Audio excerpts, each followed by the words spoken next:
ጉዳይ ነው። የባህር በር ጉዳይ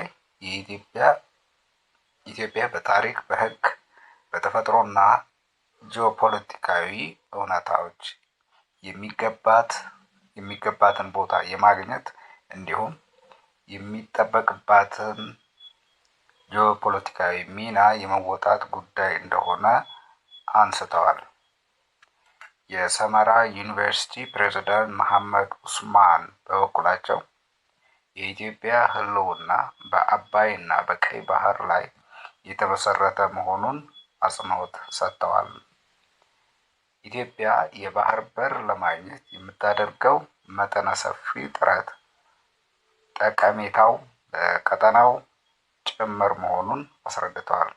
በምስራቅ አፍሪካ የውሃ ማማ የሆነችው ኢትዮጵያ የባህር በር የማግኘት ጉዳይ ለነገ የሚባል እንዳልሆነ አስገንዝበዋል። በታላቁ ህዳሴ ግድብ ላይ የተደረገው የዲፕሎማሲ ተጋድሎ በቀይ ባህር ላይ ሊደገም እንደሚገባ አመልክተዋል። በቀይ ባህር ጉዳይ ከአሁን ቀደም በርካታ ኢትዮጵያውያን ጀግኖች ሕይወት ዋጋ ከፍለዋል ያሉት ደግሞ የኢትዮጵያ ባህር ኃይል ምክትል አዛዥ ለውጊያ ድጋፍ አገልግሎት ኮማንደር ተገኝተው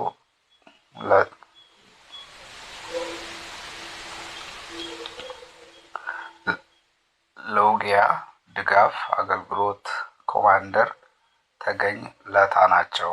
የአሁኑ ትውልድ የባህር በር ለማግኘት የሚያደርገውን ጥረት በዲፕሎማሲያዊ መንገድ የራሱን ሚና ሊወጣ እንደሚገባ ጠቁመዋል።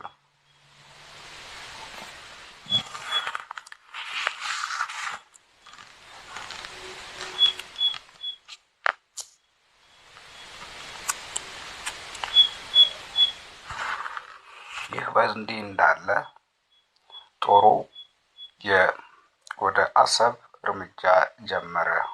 ወደ አሰብ ከፍተኛ የሆነ ኃይል ተንቀሳቅሷል። ሻዕቢያን ለመገርሰስ በትጥቅ የሚንቀሳቀሰው የቀይ ባህር አፋር ዲሞክራሲያዊ ድርጅት ጦሩን ወደ አሰብ አቅጣጫ ማንቀሳቀሱን አሳውቋል።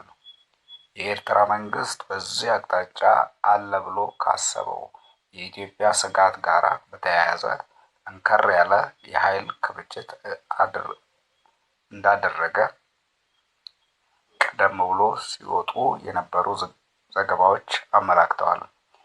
ይኸው ታጣቂ